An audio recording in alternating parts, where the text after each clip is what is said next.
নমস্কাৰ সকলোকে পুনৰবাৰ আৰ কে আছাম ব্লগছ চেনেলৰ তৰফৰ পৰা স্বাগতম জনাইছোঁ।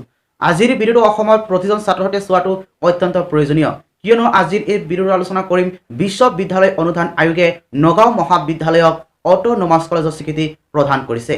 ইয়াৰ পৰা নগাঁও মহাবিদ্যালয়ে কি সুবিধা লাভ কৰিব সেই বিষয়ে সবিশেষ জানি লওঁ এই ভিডিঅ'টোৰ জৰিয়তে। ভিডিঅ'টো স্কিপ নকৰাকৈ প্ৰথমৰ পৰা শেষলৈকে চাই থাকিব আৰু যদি মোৰ চেনেলত প্ৰথমবাৰৰ বাবে আহিছে তেতিয়াহ'লে ছাবস্ক্ৰাইব কৰিবলৈ পাহৰি যাব। এনেধৰণৰ ভিডিঅ' আগতীয়াকৈ পোৱাৰ কাৰণে এতিয়া হওক ভিডিঅ'টো আৰম্ভ কৰোঁ। ছাত্ৰ-ছাত্ৰীসকল, মধ্য অসমৰ উচ্চ শিক্ষাৰ প্ৰতিষ্ঠান হিচাপে পৰিচিত নগাঁও মহাবিদ্যালয়ক বিশ্ববিদ্যালয় অনুদান আয়োগে অটোনমাছ কলেজৰ স্বীকৃতি প্ৰদান কৰিছে। গুৱাহাটী বিশ্ববিদ্যালয়ৰ অধীনস্থ প্ৰথমখন মহাবিদ্যালয় হিচাপে নগাঁও মহাবিদ্যালয়ে এই স্বীকৃতি লাভ কৰিছে।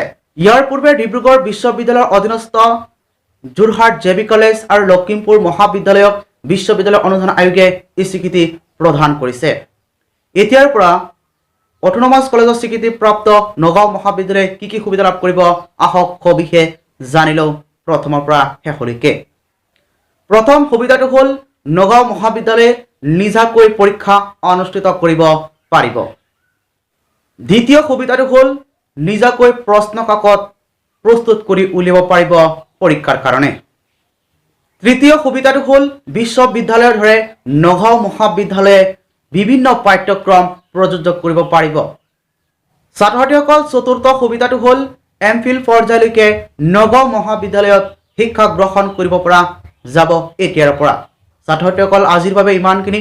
ইয়াৰ পৰা যদি কিবা বুজাত অসুবিধা হৈছে তেতিয়াহ'লে তোমালোকে কমেণ্টে জনাব, কমেণ্টৰ উত্তৰ দিবলৈ চেষ্টা কৰিম। আৰু লগতে যদি ভিডিঅ'টো ভাল পায় তেতিয়াহ'লে লাইক আৰু শ্বেয়াৰ কৰিবলৈ পাহৰি নাযাব বন্ধু বান্ধৱীসকলে।